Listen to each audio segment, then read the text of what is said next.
Russia, a bygone era, the genetics of generations. The Tobolsk Museum keeps a unique Chinese vase at least 70 centimeters high, made of mammoth tusk and decorated with bronze and mother of pearl. This exhibit, one of the most valuable, once belonged to Alexei Sobennikov, CA.1837-1907, a personal honorary citizen of the small town of Selenginsk, a merchant of the Second Guild, and reminds of the rich history of the family. The last owner of the vase, Azela Sobennikova, born in 1891, left behind a photograph with the inscription, "To Grandpa from Grumpy," made shortly before his death in 1907.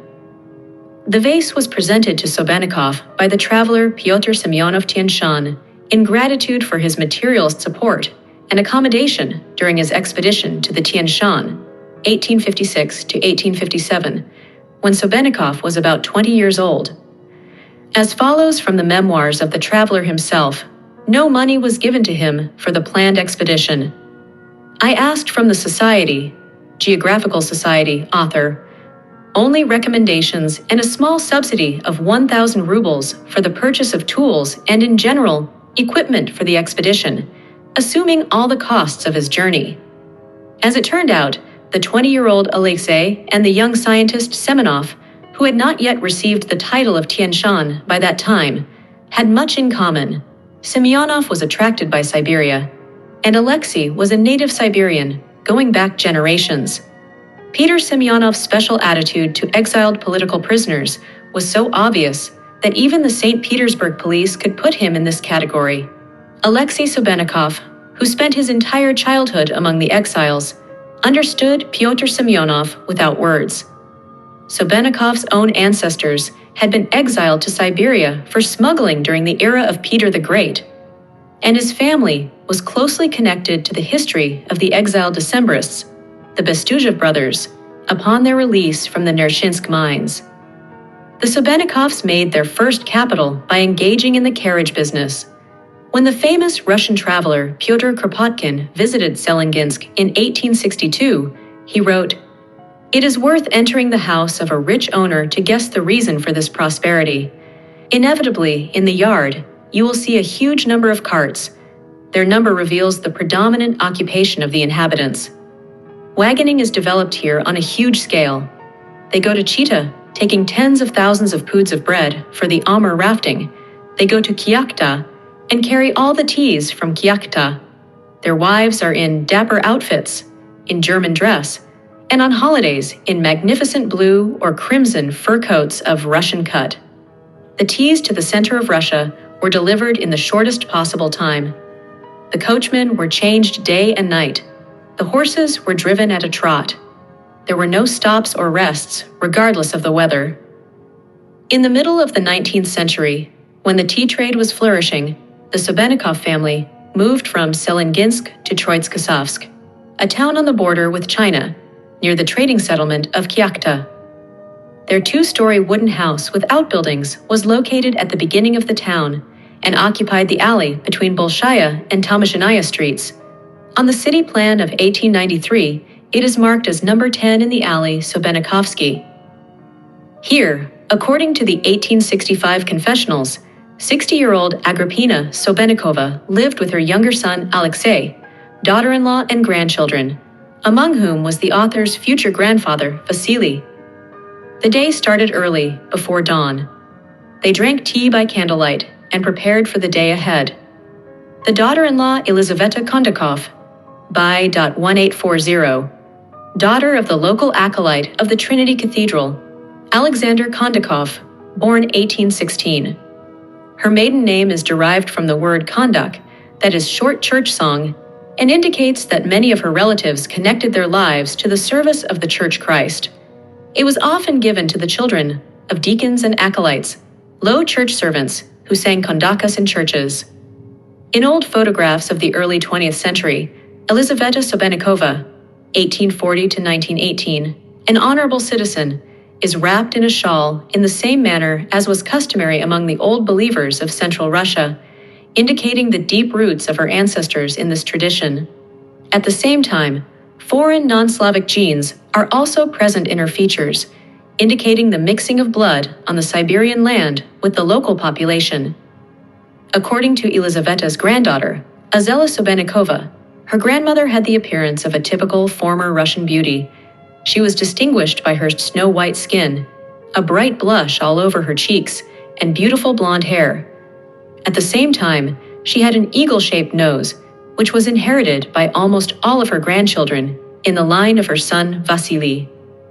Azela's grandfather, Alexei Sobenikov, himself had pronounced Buryat features inherited on his mother's side. Broad cheekbones, narrow eyes, swarthy skin, and a sparse beard in old age. Children from such mixed marriages were often born with East Asian features, which were passed on to subsequent generations, including Azela herself. One such hereditary trait, even through generations, was the Mongolian spot, a bruise on the coccyx of newborns, indicating a genetic link with Asian peoples, Chinese, Japanese, Buryats, Mongols, Koreans, etc. The mixing of cultures on the territory of Siberia was a commonplace phenomenon. As a result of this cultural fusion, typically Russian facial features are rare in Siberia. As for the activities of Alexei Sobenikov, according to the Siberskaya newspaper, he represented, by proxy, the interests of several leading Siberian merchants who traded with China, Mongolia, and Central Asia, including the Kyakhtinsko-Amursk Trade Partnership, bringing a net profit of 21%. The National Archive of Buryatia provides information about the firm Priamur Trade Partnership, which had on its balance sheet 614,000 rubles of circulating and 31,000 rubles of reserve capital, opened in January 1885 by the Kyakhta merchants Kokovin and Komse. Along with the Kyakhta merchants Kokovin and Komse, this partnership included his future relative, Alexander Molchanov, the father of his son, Vasily Sobenikov's wife, from 1885, that is a matchmaker. The firm's turnovers of thousands look very solid in comparison with the prices for products of that time. Eggs 100 pieces, 1 ruble 50 kopecks, sturgeon for 16 kilograms, 6 rubles, meat 3 rubles, 20 kopecks, chicken 30 kopecks, goose 40 kopecks.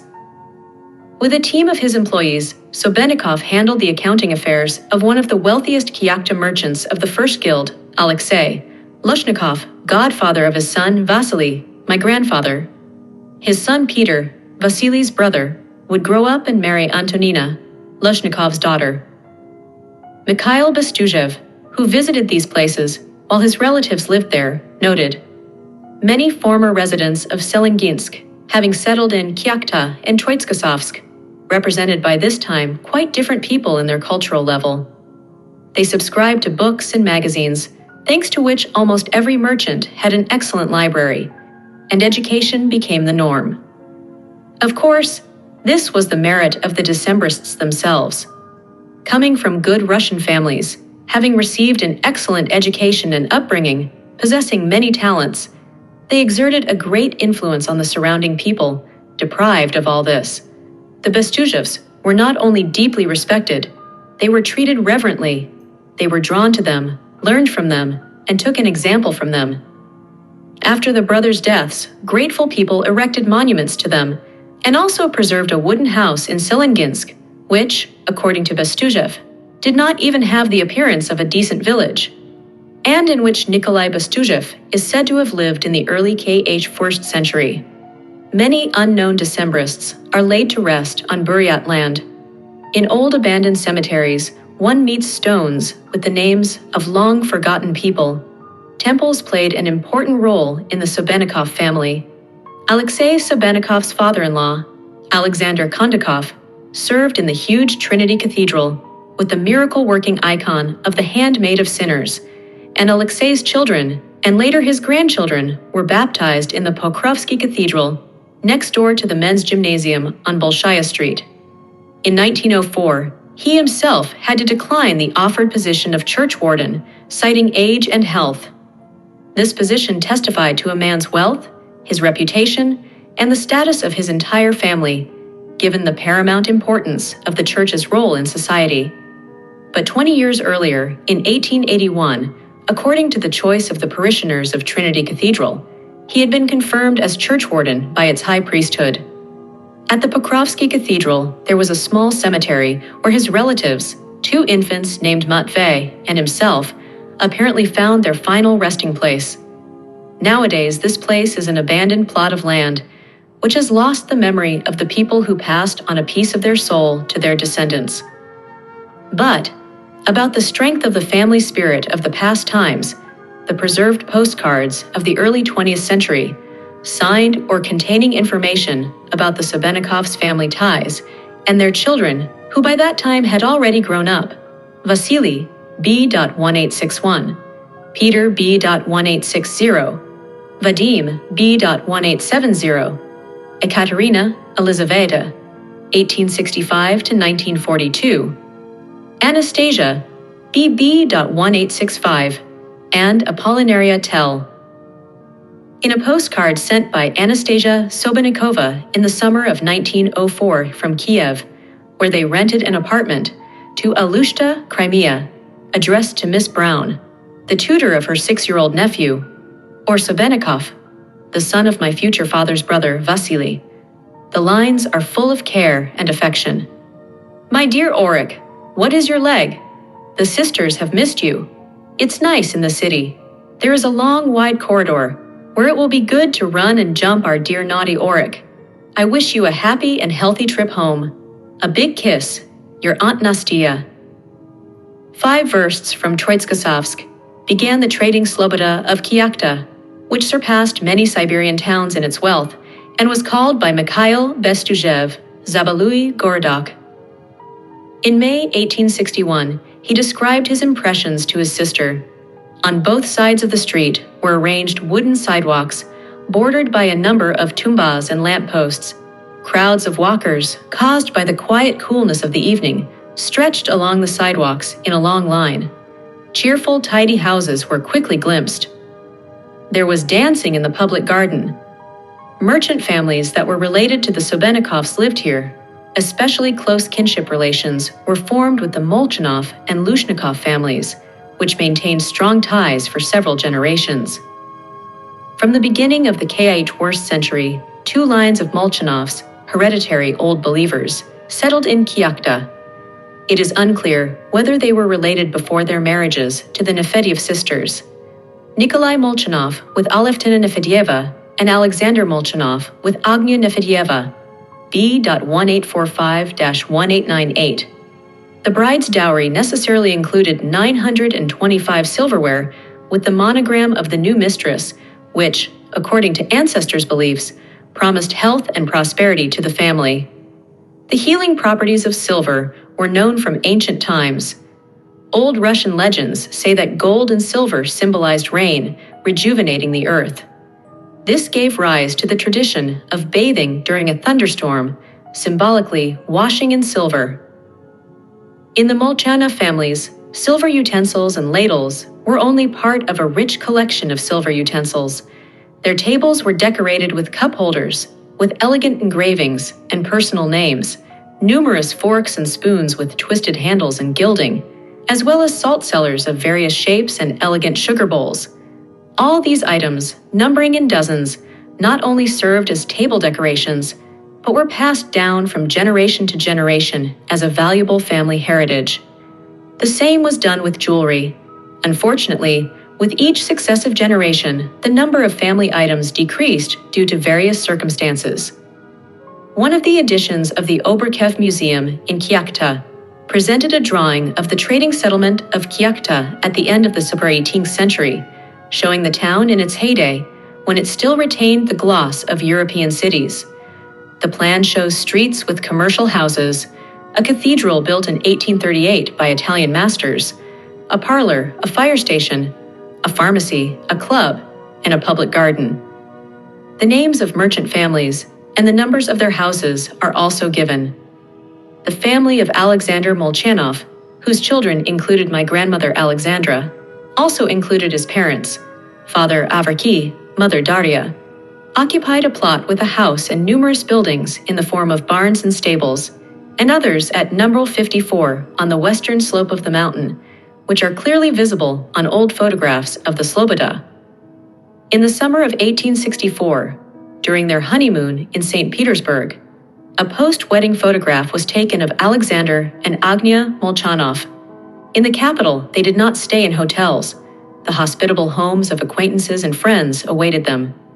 According to the established Siberian customs, they received errands and parcels. The journey from Kyakhta to the capital along the Siberian road was long and tiresome. They had to cover 6,000 versts, spending many days in tarantasses, with transfers every 25 versts. It was the only route linking Siberia with Europe, established as early as 1800 to 1811, which annually carried up to 20,000 passengers, 18,000 prisoners, and over 3 million poods of goods. It was probably Agnia's first and only journey to the European part of Russia, which her husband, a joker and a kind-hearted man, made joyful and unforgettable. Alexander's natural subtle humor was inherited by all his subsequent generations.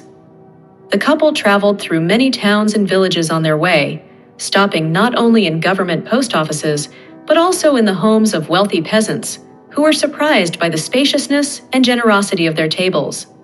These hospitable homes served numerous dishes, including veal, game, fish, dumplings, vegetables, and a variety of dairy products. Particularly impressive was the approach to Moscow, with its white gold Kremlin shining in the sun, its countless monasteries, the domes of the golden domed churches glistening in the sun, and the continuous ringing of bells.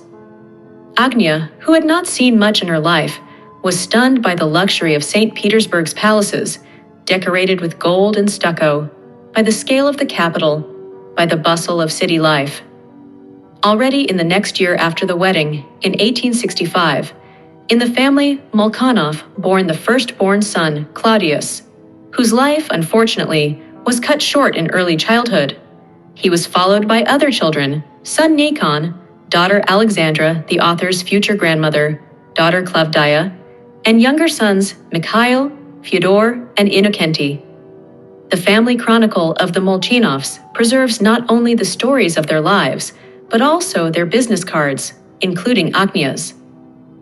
The good preservation of the portraits from a century and a half ago arouses surprise and reverence. One of them shows Alexander Molchanov's great-grandfather, 1834 to 1885, a merchant of the Second Guild, and the other shows his father, an official Averky Molchanov, or B.1805. Alexander treasured this portrait, considering it the most successful. A miniature photograph of this portrait was inserted into his 99th gold ring, forged by hand and characterized by somewhat rough work. Photocopies of it were made in Irkutsk and Moscow, the latter in full size in the famous Moscow printing firm Scherer, Nabholz, and K. on Kuznetsky, most in 1888, that is, after the death of the owner. Alexander often visited Moscow on trade business. His Kyakhta firm, A.A. Molchanov and K. by 1876, had established itself as a significant enterprise, noted by the Central Siberian newspaper, Vostochnoye Obosrenie, 1883, number 44.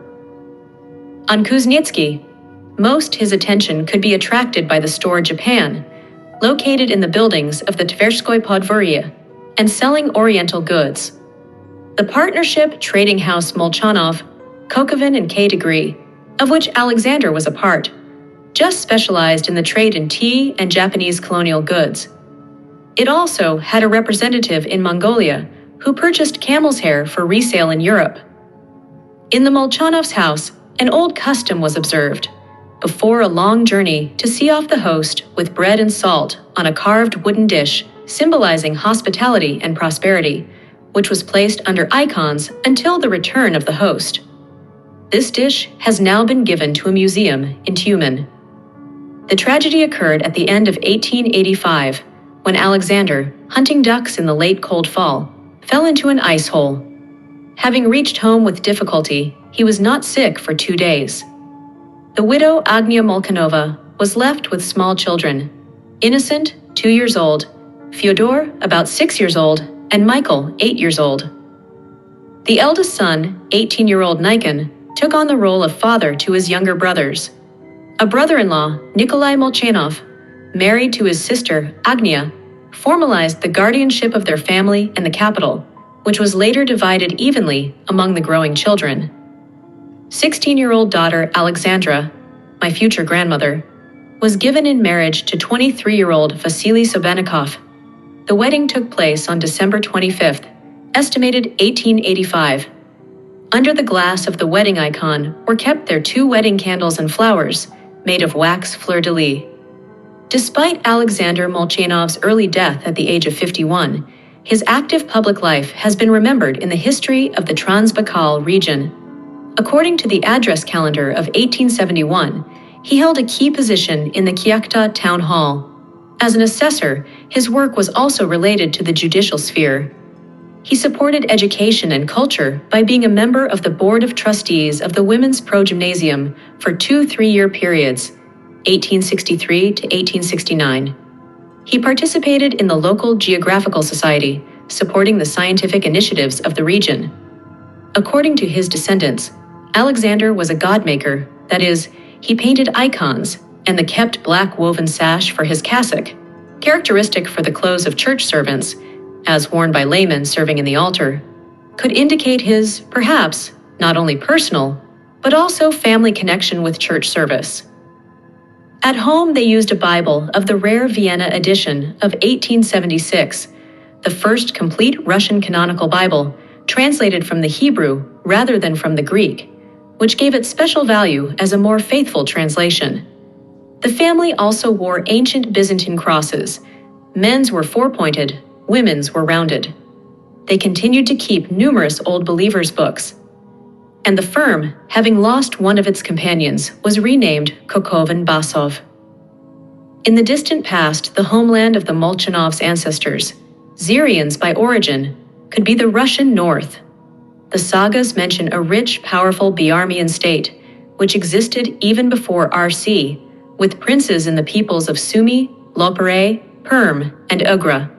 Scandinavians called it Byarmia, and according to Russian annals, it is Great Perm, a part of ancient Ugria. Scientists believe that Byarmia and Perm are one and the same huge territory, covering the eastern parts of the modern Arkhangelsk and Vologda regions, and the northern parts of the Vyatka and Perm regions. Since the 16th century, the name Syrians began to change to Permians. Their ancestors, migrating from west to east and back, inhabited the north of Russia and the Ural mountain range, came from the Finnish tribe, and carried ancient Finnish blood. My genetic DNA test, which is a person's coded information passed down through inheritance, shows 5% Finnish blood. The gray-eyed Syrians passed on light eye color to all Molchanov's children, which was unusually combined with their swarthy skin and a number of other purely Asian traits, Jean. Nikon's blue eyes were written about by his granddaughter.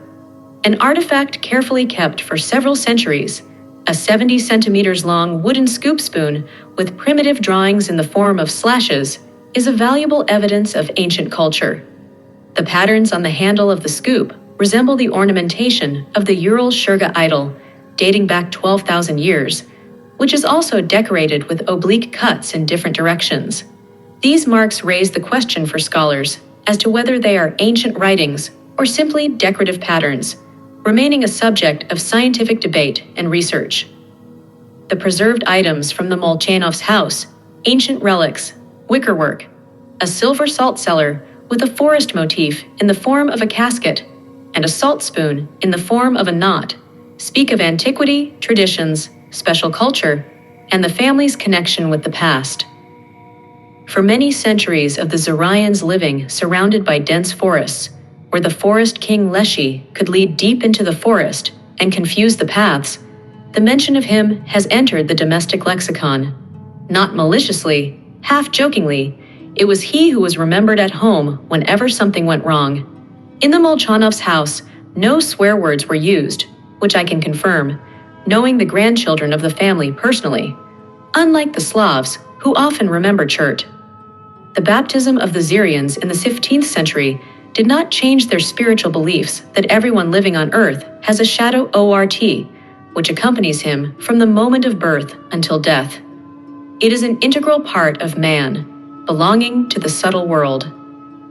The second branch of the Molchanovs, descended from Timofey Molchanov and his brothers, known in Kyakhta already in the 1830s, lived not far from the Resurrection Church, near the road leading to Ust-Kyakhta. It was said that they were of boyar origin in their distant past. By the way, it should be said that the local merchant class was much more cultured than the Russian one, and no despotism was found in the families, no domostroys, equal relations between husband and wife. Agnia's sister, Alevtina, together with her husband, Nikolai, traveled to the center of Russia, even with the nannies of their small children, Nadezhda, Ekaterina, and Vladimir, whose pictures were taken in the center of St. Petersburg on Nevsky. The photographs of residents of Kyakhta and Troitskosovsk from the mid-19th century onwards clearly show the influence of European fashion trends. Due to their wealth, local residents could afford to order goods directly from Moscow and St. Petersburg, including elegant outfits. Master seamstresses and even famous tailors made long journeys every year to take orders and measurements, for which they were generously paid. Local ladies had exquisite taste. They wore expensive jewelry, fans, hats, and furs. Personal items such as combs, caskets, mirrors, and hairpins were often custom-made in China from precious materials.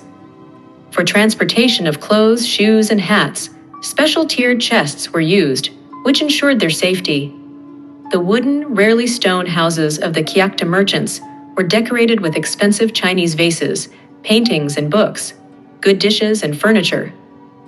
Many Kyakhta merchants did not limit themselves to the standard education of a gymnasium or the Irkutsk Institute of Noble Maidens for their children.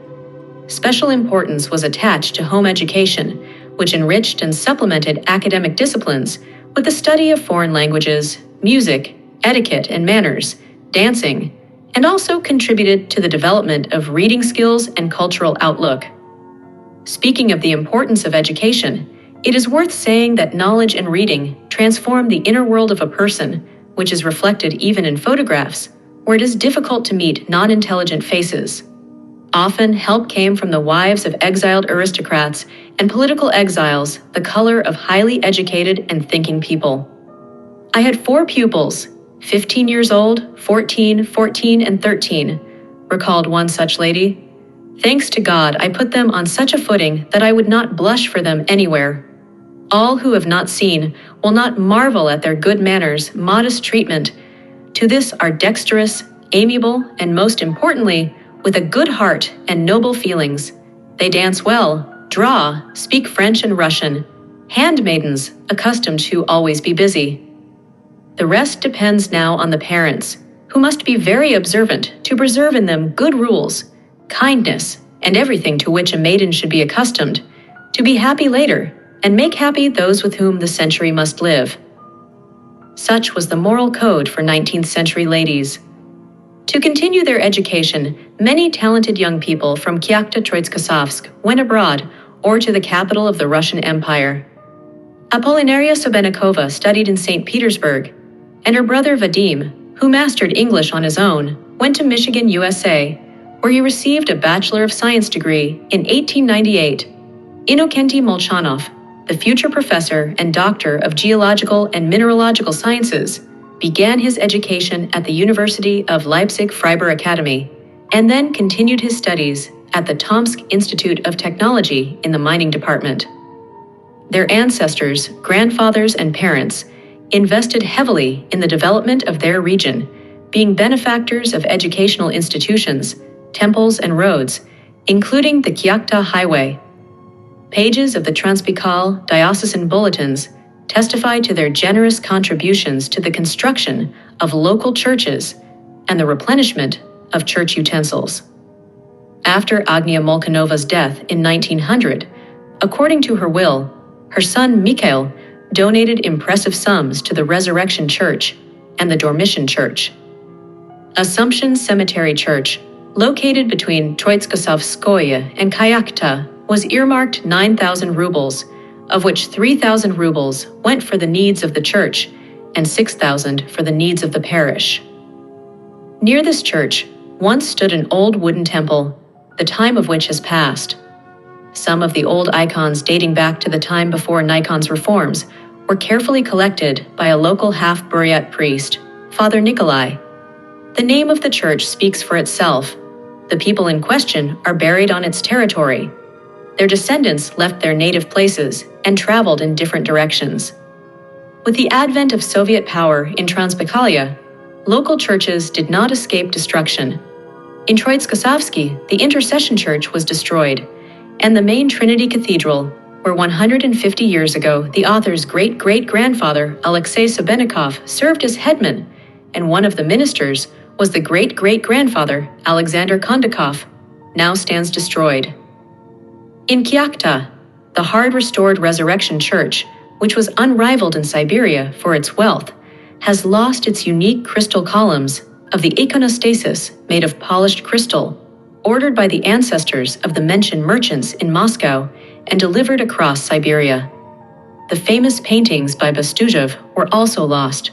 Work is now in progress to restore and return to their historical places the restored paintings of saints that once adorned this cathedral. The Church of the Assumption, like others, lost many valuable icons in their frames. In Soviet times, the cemetery at the church was tried to be turned into a sports field, but this project was never realized. Partially survived old stone tombstones of once famous families are now stacked one on top of another, reminding of the former era and its inhabitants.